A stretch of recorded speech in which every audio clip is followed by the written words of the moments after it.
Bismillah walhamdulillah wassalatu wassalamu ala rasulillah sallallahu alayhi wasallam. Assalamu alaikum wa rahmatullahi wa barakatuh. My dear soul, stop scrolling for a moment. Take a breath, because this reminder is not random. What if I told you that there is a Quranic dua I personally recite every single day after Fajr, and wallahi, I have seen amazing results in my life. Not once, not twice, but consistently. Protection where I least expected it. Openings where doors were completely shut. A calm in my heart, even when circumstances didn't change. And today, I want to share this dua with you, not as theory, not as hearsay, but from lived experience. A dua so powerful that Allah subhanahu wa ta'ala himself commands us to say it. Yes, Allah says, Kul, say. And when Allah tells you to say something, it is never ordinary. Yet sadly, many Muslims recite it without realizing its depth, without tasting its power, without understanding who they are calling upon. Today, that changes. Because this is not lip service, this is heart service. This dua is found in Surah Aal-Imran, chapter 3 of the Noble Quran, Ayah 26. But before we even recite it, let me ask you something. When you raise your hands in dua, do you truly know who you are asking? Or are your words faster than your certainty? Because dua is not accepted by pronunciation alone. Dua rises when the heart recognizes the greatness of Allah subhanahu wa ta'ala. That is why this verse is extraordinary. Allah subhanahu wa ta'ala teaches us how to knock on His door. He teaches us which names to call Him by. He teaches us how to awaken yaqeen before asking for anything. The verse begins, Kulillahumma malikal mulk. Say, O Allah, owner of all dominion. Pause here. Don't rush. You are not calling a manager, you are not calling a boss, you are not calling a king, limited by board. Cheers. You are calling the owner of everything, every kingdom, every authority, every system, every atom, the skies you see, the air you breathe, the heart beating in your chest right now. All of it belongs to Allah subhanahu wa ta'ala. And when this settles in your heart, truly settles, something changes. Fear weakens, dependence on people collapses, and hope rises. Then Allah subhanahu wa ta'ala says, you give dominion to whom you will, and you take it away from whom you will. Understand this deeply. Kingdom here does not only mean thrones and crowns, it means a job, a business, a skill, a position, a visa, a house, an opportunity.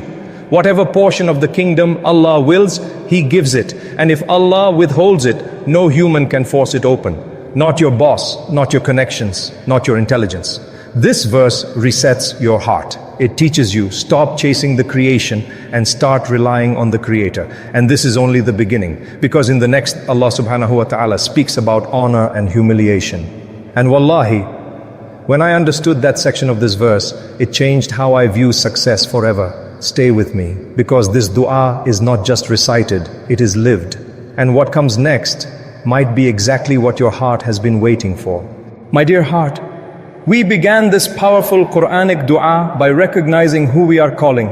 Not a human, not a system, not a door that can be locked, but Allah subhanahu wa ta'ala, Chi Malik al-Mulk. Now, listen carefully, because the next words of this ayah shake the foundations of how we understand success. Allah subhanahu wa ta'ala continues, Tu'izzu man tasha'u wa tudillu man tasha'. You honor whom you will, and you humble whom you will. This single line destroys one of the biggest illusions of our time. The illusion that honor comes from money, status, followers, titles. No, honor does not come from what you own. Honor comes from who owns you. Allah subhanahu wa ta'ala deliberately separates kingdom from honor. Why? Because you can have power and still be disgraced, and you can have nothing, yet walk with dignity that kings envy. True izzah is not in possessions, it is in connection with Allah subhanahu wa ta'ala. That is why the Prophet Muhammad sallallahu alaihi wasallam taught us a principle that changes everything. Whoever does not desire what people possess, people will honor him. When your heart is independent of creation, Allah makes creation respect you, subhanallah. History is full of examples. There were scholars of Islam who owned nothing, no palace, no guards, no wealth. Yet when kings entered their gatherings, they were told to sit where students sat.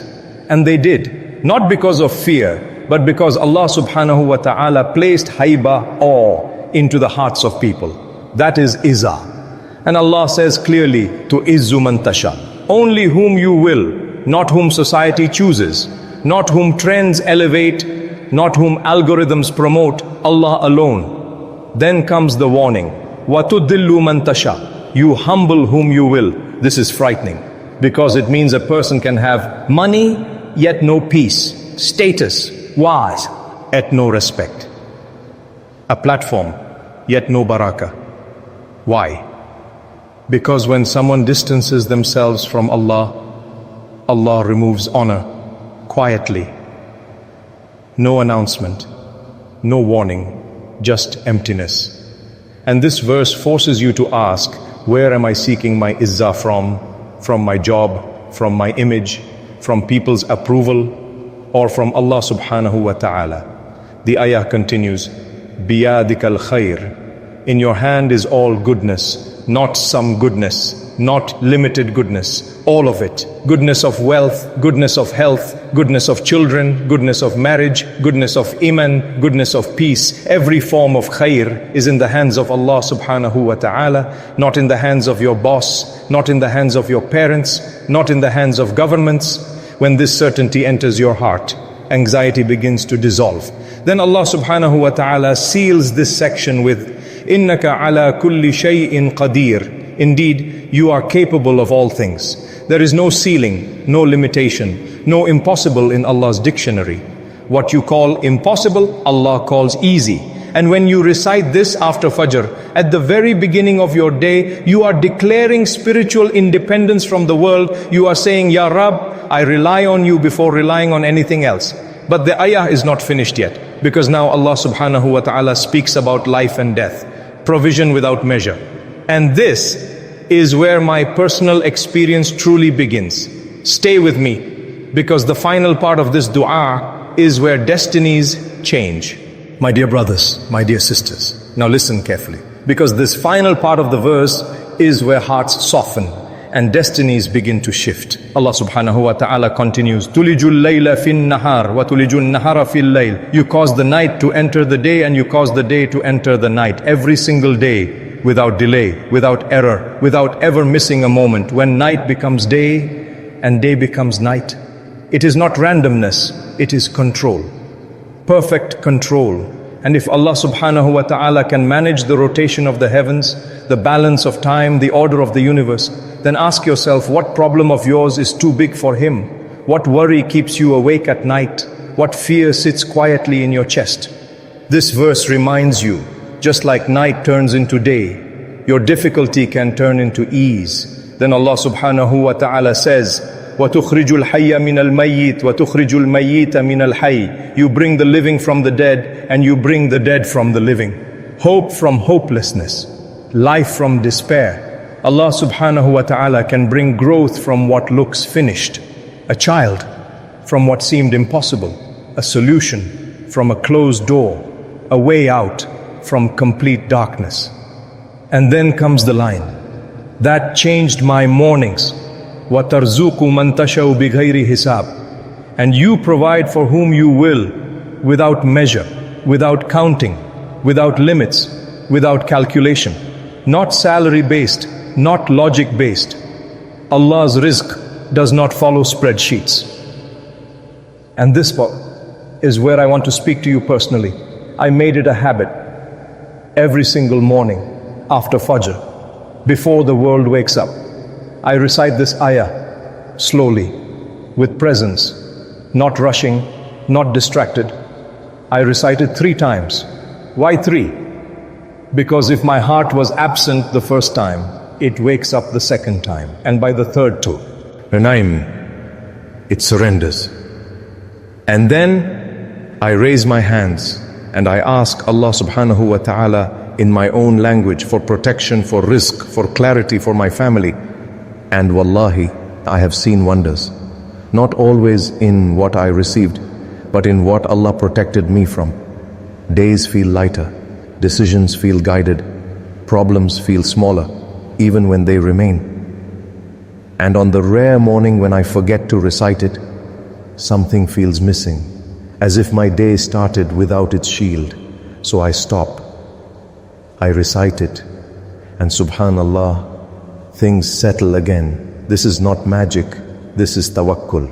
You are declaring at the start of your day, Ya Allah, before I step into the world, I place my life in your hands. Memorize this ayah. Surah Aal-Imran, Ayah 26. One verse, one habit, one powerful beginning. And after reciting it, ask Allah, ask for a job, ask for a child, ask for healing, ask for peace, ask in any language. Because now you are asking Malik al-Mulk. Before I end, let us make dua together. Ya Rab, bi-ismika Malik al-Mulk, la takhthulna inda du'aina, la tahrimna min fadlik, la taftinna bil dunya. Ya Rab, irzuqna rizqan wasi'an bila hisab, washrah sudurana, waja'al hadhihi al-ayah nuran fi subuhina. Ya Allah, fulfill the needs of every heart listening. Heal the sick, provide for the worried. Grant righteous spouses and children. Amin ya Rab al-Alameen. If this reminder touched your heart, if even one word made you pause, then this message was meant for you. Before you leave, do one small thing. Like this video, not for us, but so this reminder reaches another heart that needs Allah today. A place where we remind each other of Allah, where hearts return and Iman is revived. Now I want to ask you something, sincerely. What are you struggling with right now? Is it rizq, loneliness, anxiety, a silent dua you've been making for years? Write it in the comments and tell us, where are you watching from? Your country. Because when believers gather and make dua for one another, Allah subhanahu wa ta'ala listens. We will read your comments. We will make dua for you.